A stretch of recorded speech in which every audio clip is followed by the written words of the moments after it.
Welcome to one of the most instructive masterpieces in the history of chess, a game that showcases the fiery brilliance of Alexander Alekhine against the solid, strategic mindset of Efim Bogoljubov. While this match is often forgotten amidst the more flamboyant showdowns of modern chess, its depth, clarity, and psychological warfare make it a must-study for every beginner and intermediate player. We're stepping into a game that isn't just a chess match, it's a masterclass in pressure, patience, and timing. Let's unravel this beautiful battle. Bogoljubov begins with the queen's pawn opening, like placing a flag in the middle of the board. He signals his intention. I want control. I want space. This move is a favorite among players who build slowly but solidly, laying down bricks for a stronghold before launching attacks. Now this is a surprise. The Dutch defense is not for the faint-hearted. By pushing his f-pawn, Alekhine immediately makes a statement. I won't just react, I'll dictate. He gives up a bit of king safety to take aggressive control of the king side. It's like opening a door and shouting, come at me. Had Alekhine played something like 1d5 or 1nf6, it would have been more classical, but not Alekhine. He wants an unbalanced game. Bogoljubov pushes c4, applying pressure on the d5 square and increasing central control. This move also prepares nc3 and possibly a future d5 push. Think of it as building a second tower behind your walls. You're not attacking yet, but you're making sure the fortress is fortified. Alekhine brings out his knight to f6, targeting the central e4 square and preparing to support his structure. It's a typical Dutch idea: develop quickly, then strike. He could have gone for e6 or g6 instead, but this move signals that he's going for a stone wall or classical Dutch setup. Controlled aggression. White plays g3, aims to develop his bishop to g2. This is strategic, not flashy. It's like planting a seed. That bishop will grow into a long-range sniper covering the board's length. Also, he's staying flexible. He can adapt whether the battle happens in the center or on the flanks. Alekhine now solidifies his structure. By playing e6, he supports f5 and clears the way for his dark squared bishop. It's a preparatory move, like setting the stage before actors enter. And notice how he's still not afraid of slightly weakening dark squares. That's confidence. Bogoljubov fianchettos the bishop, placing it on g2. This isn't just development, it's strategy. The bishop is now pointing directly at the center and queen side. Think of it like a lighthouse, guiding and watching from afar, waiting for the moment to strike. It's not involved in combat yet, but its presence will be felt later. Black plays bb4 check. This isn't just a random poke. Alekhine's bishop is psychological. He's saying, I'm not letting you develop the way you want. It also pressures the knight on c3 if it arrives later and may provoke an awkward bishop move from white. It's a jab in the ribs. Nothing fatal, but annoying and disruptive. Bogoljubov doesn't panic. He calmly blocks the check with bd2. Some may prefer nc3 here, but he wants to keep flexibility and perhaps exchange off Alekhine's active piece. Also, developing a piece while defending, efficient. This is like using a book to shield yourself from the rain. Practical and effective. Alekhine plays bxd2, check, and says, let's reduce your control over the center.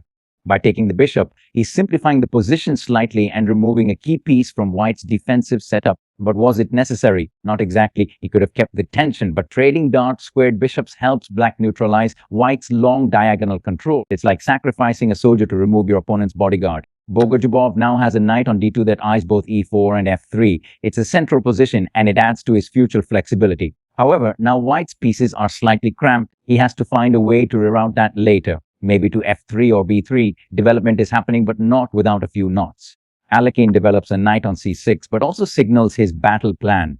This is a quiet foundational move, but its intention runs deep, and its discipline speaks volumes. White develops another knight on f3. With two knights, he's strengthening control of the center, particularly e5 and d4.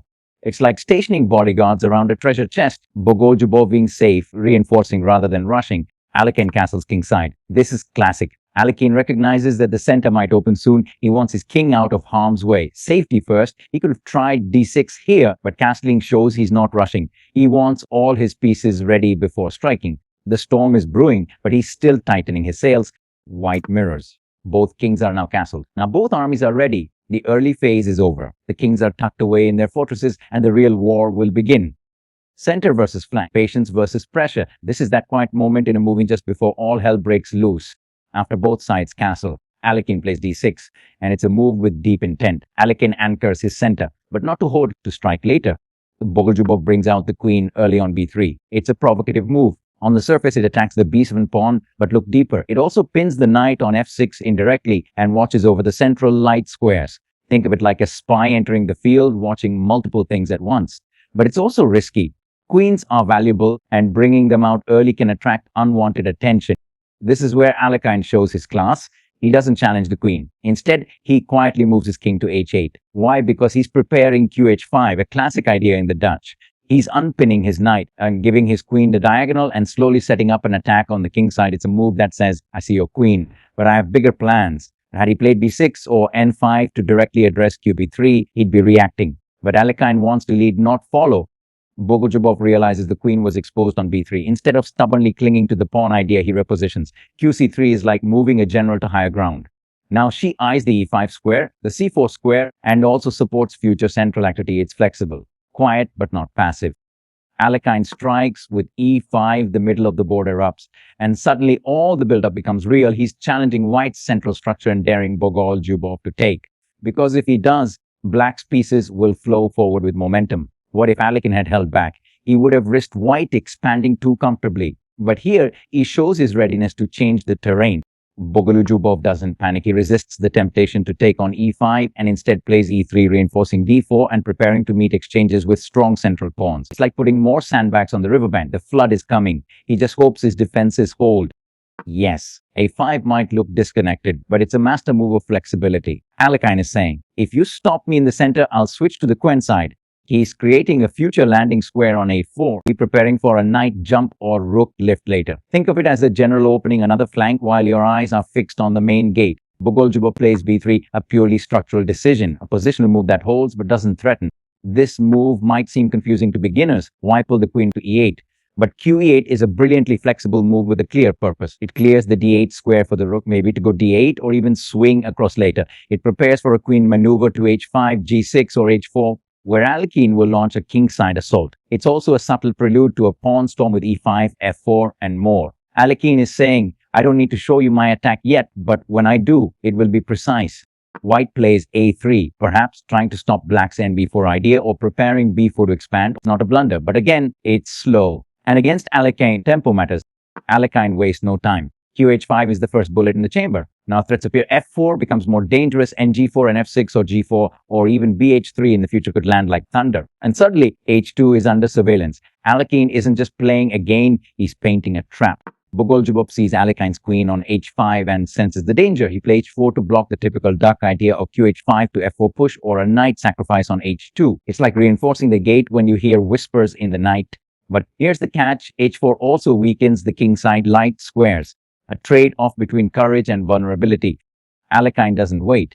The knight hops to g4, and now there's real heat on the board. What's the idea? This knight isn't just a piece, it's a threat engine. It eyes e3, pressures h2, and disturbs white's coordination. If white takes with the h-pawn, the h-file opens up for a rook lift. If not, the knight sits there like a snake in the grass. Alekhine is pressing buttons now, psychologically too.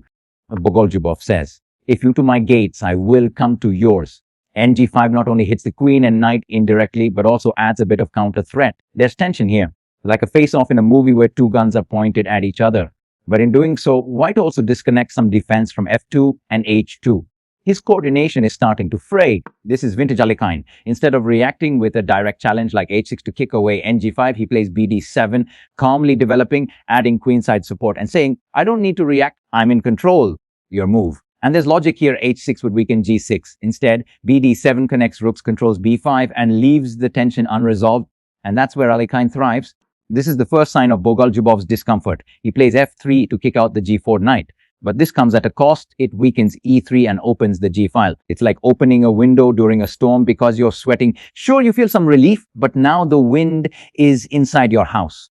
Also, this signals he's reacting to Alekhine's pressure, not controlling the game. Alekhine plays nf6. The knight steps back. It looks like a concession, but it's strategic repositioning. Now the knight eyes e4, a dominant central square. Alekhine doesn't lose tempo here. He gains a better square and keeps all the pressure white created. It's like taking a step back to load an arrow. Bogoljubov, feeling cornered, plays a4, grabbing territory, challenging e5, trying to claw back the center. But now look at his structure. Pawns on f4 and h4. With light square weaknesses everywhere. His king is behind a cracked wall. This is ambition bordering on desperation. And here it is, the breakthrough. With e4, Alekhine locks the center. He says, you wanted the center, you got it, but now you'll choke inside it by fixing the pawn on e4. Black shuts down white's bishop on g2, closes the d3 square, and solidifies his knight's path to e7 to g4 or f5. White is slowly running out of air. Bogoljubov brings his rook to the d1, aiming to seize control of the center while it's still somewhat open. It's a good idea on the surface, bringing inactive pieces into the game. But here's the flaw. The bishop on g2 is locked, the king is shaky, and Alekhine is already orchestrating a deep attack. This rook move is like trying to reinforce a crumbling bridge when the enemy is already halfway across. Alekhine finally plays h6, forcing white's knight on g5 to make a decision. But it's more than just that. This move expands black's king side, controls g5, and creates a future air pocket for his king on h7 if needed. It's a security protocol, locking the door, turning on the cameras, loading the shotgun. Bogoljubov retreats his knight to h3, a passive square, out of the action. From being an aggressive piece just a few moves ago, it's now a scared child hiding behind the curtains. This is telling. It shows Alekhine's psychological pressure is working. Instead of mounting an attack, white is retreating and defending square by square. Now that white's king side is clumsy and cramped, Alekhine strikes in the middle. d5 is not just a pawn break. It's a declaration. Your king is weak. Your pieces are misplaced. And now I'll blow open the center. It's precisely timed. The center was closed when Alekhine needed to build, and now it's opened when white is unprepared to handle it. Had Alekhine pushed d5 earlier, it might have backfired. But now it's the perfect storm. Bogoljubov reroutes his awkward knight to f1, hoping to bring it to g3 or e3 for some defensive work. But again, it's reactive. Every move white makes is now about survival. He's not looking to win, he's looking to not lose. Alekhine plays ne7, wants to bring his knight to g6, f5 or d5, depending on how white reacts. He knows the center is fluid and knights are best when they can pivot. He also clears the path for c6 or c5 if he wants to further expand. It's elegant. This is not an all-out attack. It's restraint with precision. Bogoljubov starts a pawn expansion on the queen side with a4. It's a logical attempt to create counterplay, maybe to open files for his rook or break the structure. Alekhine develops his knight to c6, pointing at d4, b4, and preparing for nb4 ideas. Now look at the board. Knight centralized, center broken, white's piece is tied in knots. This is positional domination. Bogoljubov now tries to reinforce the d file. He brings the second rook to d2. Classic textbook play. But what's the problem? The d file is not open enough to dominate, and Alekhine's pressure isn't coming from the center anymore. It's shifting. This is like fortifying the front gate when the enemy is already climbing in through the side window. The knight jumps to b4, immediately pressuring c2 and d3 and eyeing the vulnerable a2 square. Now imagine the board from Alekhine's eyes. His knights are active. The bishop is breathing. Rooks are flexible. And white's position, full of holes. This knight isn't just threatening, it's invading. A strange move or a quiet preparation. At first glance, bh1 looks bizarre, but Bogoljubov might be planning it ready for a rook lift through g2. Or he is simply waiting, unsure where to strike. But this move is passive. Too passive, and Alekhine knows it. Alekhine quietly pulls his queen back from h5 to e8. It may look like a retreat, but it's actually a transition. From e8, the queen has options. Slide to c6 to support c4 pressure. Return to g6 or h5 for a second wave. Stay flexible to target e4 or a4. This is Alekhine at his finest. Fluid, unpredictable, multi-layered. Finally, Bogoljubov shows a little spark. rg2 prepares for possible queenside defense or pressure, maybe supporting a g4 push or covering g3 from knight invasions. But it's slow.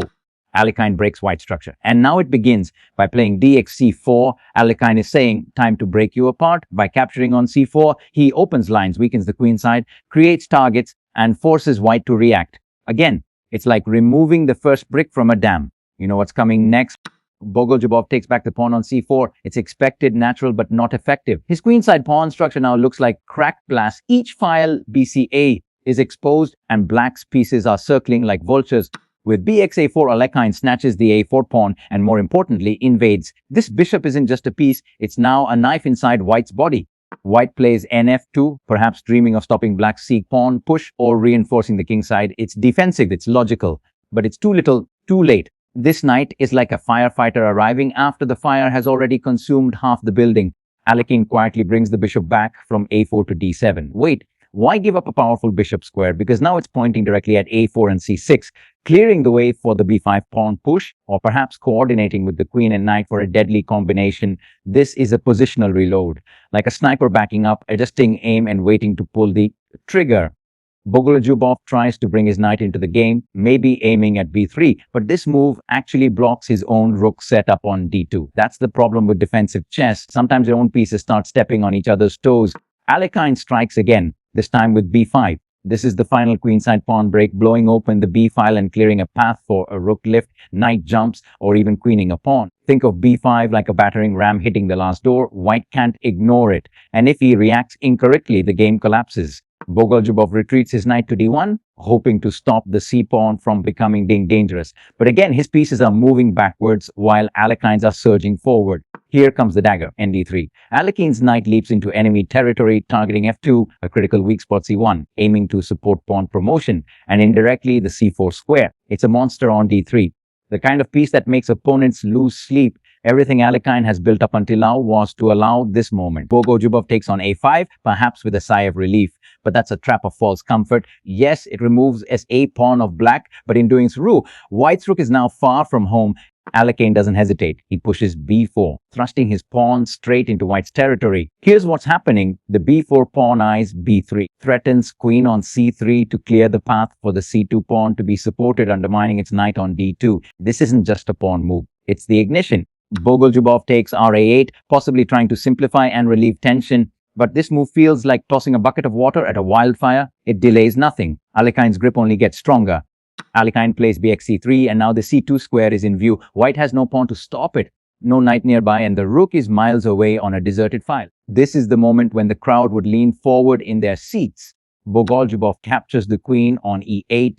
That's the big piece he has taken. So shouldn't he be better? No, because Alekhine doesn't care about material anymore. His passed c pawn is a rocket, and White's pieces are tangled, distant, and helpless. This is positional justice. You can take what you want, but the price is your king. Alekhine pushes c2, and the board shakes. This pawn is unstoppable. It's guarded by the knight on d3. There is no piece in White's army close enough to stop it.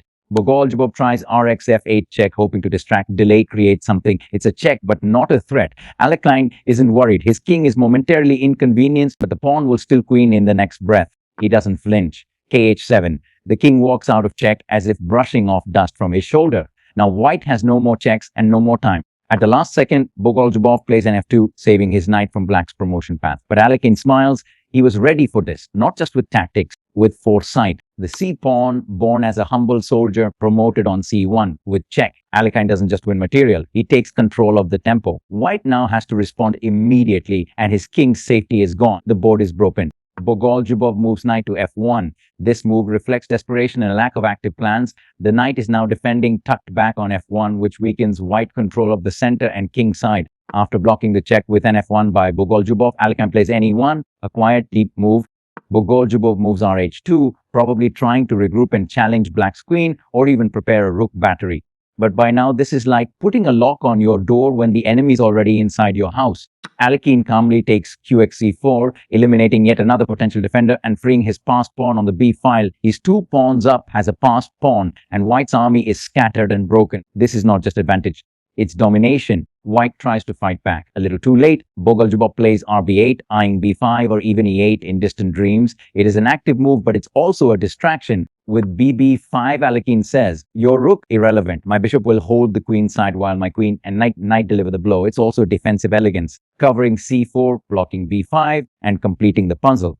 Alekhine plays like a poet here. Nothing wasted, everything with purpose. Bogoljubov takes the bishop with rx b5, desperately looking to reduce Alekhine's power. But the price, his own king side is now totally undefended, and Alekhine is about to unleash his knight and queen. Alekhine doesn't even need to calculate. He calmly plays qxb5, maintaining his extra king, his powerful knight, and now a dominant passive pawn waiting to be supported. White's rook is dancing alone in a graveyard. Bogoljubov plays g4, probably hoping to activate his bishop via g2, disrupt black's king side, or create some space for his king. But it's also a mistake. It opens the king side even further and gives Alekhine an entry square on f3. It's like opening the window to let out smoke, only to let in fire. Alekhine jumps in with nf3 check, a cold, calculated check that pulls apart what's left of White's defenses. It's a fork, attacking the king, threatening h2 and g1, and coordinating with the queen for a forced mate soon. This knight has been dancing all game, and now it delivers the final blow. After Alekhine's nf3 check, Bogoljubov has no choice. He plays bx f3, sacrificing the bishop, his last major defensive piece, just to survive the moment. But even that survival is temporary. Now the king is exposed, and Alekhine has a queen, a passed pawn, and a dream of inevitability. Alekhine plays exf3, his pawn recaptures and now threatening to run for promotion. Bogoljubov plays gxf5, taking another pawn, but the focus is not on material, only survival.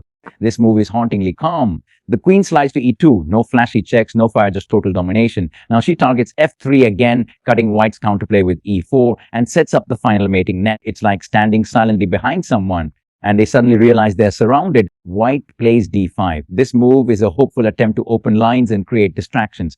But it's also tragic, like trying to light a candle in a hurricane. Bogoljubov is hoping for something, anything, that will take Alekhine off rhythm. But Alekhine doesn't flinch.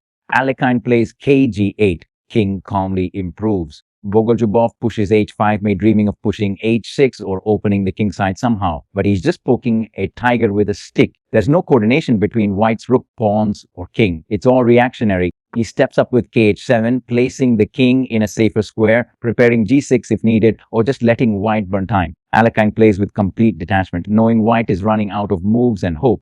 White now plays e4, opening the center, perhaps aiming for e5 or creating space for the king to escape. But it's like a crumbling building shifting bricks. No matter how you rearrange it, it's coming down. Alekhine snaps the e4 pawn with the knight. A clean capture that does three things: wins the second center pawn, controls critical escape squares like f2, and keeps the initiative fully in his grasp. This isn't a tactical knockout. It's a suffocation, slow, precise, beautifully terrifying. Bogoljubov takes back the queen with nx e4. But it's over now. Alekhine is up one clean pawn with a more active king and a passed pawn that can't be stopped without concessions. Alekhine plays qx e4, which also marked the moment where all the tension deflates, not from a draw but from inevitability. From this point on, there's no turning back. Bogoljubov pushes d6, a desperate pass pawn thrust. Alekhine captures with cx d6, maintaining material balance and keeping full control of the center. Now the f pawn is ready to march, and white has nothing left but scattered hopes. Bogoljubov plays f6, possibly hoping for fx g7 and maybe an eventual trick with promotion. But this is the most dangerous kind of false hope, one that makes you think you're still playing a game that has already ended. Alekhine peacefully plays gx f6, no nerves, no hesitation. The king side is open, the board is simplified, and black is simply up a piece and a pawn in a completely clean endgame. Desperate for activity, white plays rd2, perhaps hoping to slide over to g2 or h2, or support the king side in some distant dream, but Alekhine already knows where this ends. The Alekhine plays qe2, the queen centralizes and cuts all white's ideas, ultimate domination. Bogoljubov plays rx e2, captures the Alekhine's queen, but it's ceremonial now. Alekhine doesn't hesitate. He recaptures, and suddenly the e-pawn is just one step away from promotion. This is a message, clear and cold. You've run out of defenses. Now I collect. White brings the king to f2, aiming to stop the pawn before it becomes a queen. But it's too late. His armies, his resources are gone. And Alekhine, he's just beginning his final strike. The pawn becomes a queen on f1, and it does so with check. That's elegance. Not just gaining material, but keeping tempo, forcing white to respond immediately. The king is under fire. There's no running now. Bogoljubov recaptures the new queen with kex f1, but it's just one less piece on a lost board. Alekhine's king is more active. His pawns are healthier. And white's position collapsing quietly. No more need for queens. No tricks, just endgame mastery. Alekhine plays kg7, beginning the classical game plan: bring the king to the center, use it as a weapon, and finish cleanly. This is how champions think. Even in one positions, they play perfectly. Bogoljubov plays kf2, almost on instinct, trying to stay in the game. Alekhine plays kf7, centralizing. Now the path is clear. Walk the king to e6, push the d-pawn and mop up. No tricks, just execution. Bogoljubov moves to ke3, shadowing Alekhine's king. But in endgames, one step behind is a word away. Alekhine calmly plays ke6. Now he threatens d5, d4, d3 with a straight path to victory. All pieces aligned, all squares covered, all outcomes in hand. Bogoljubov plays ke4, hoping to hold one more file. Alekhine responds with d5 check, a central break that clears the board, and prepares to march forward. And here Bogoljubov resigns. Because if he captures, Alekhine pushes further. If he retreats, Alekhine walks his king to f5, g4, and queens again. There's nothing left. You've just witnessed one of the most astonishing battles in chess history, a masterpiece of sacrifice, strategy, and nerve, from unstoppable pawn storms to a knight that ruled the board like an octopus. Every moment in the Bogoljubov Alekhine proves white chess is more than a game. It's a battlefield of ideas. If today's journey inspired you, hit the like button, share it with fellow chess lovers, and subscribe for more edge-of-your-seat historical matches. What did you learn from Alekhine's genius? Which move surprised you the most? Drop your thoughts in the comments below.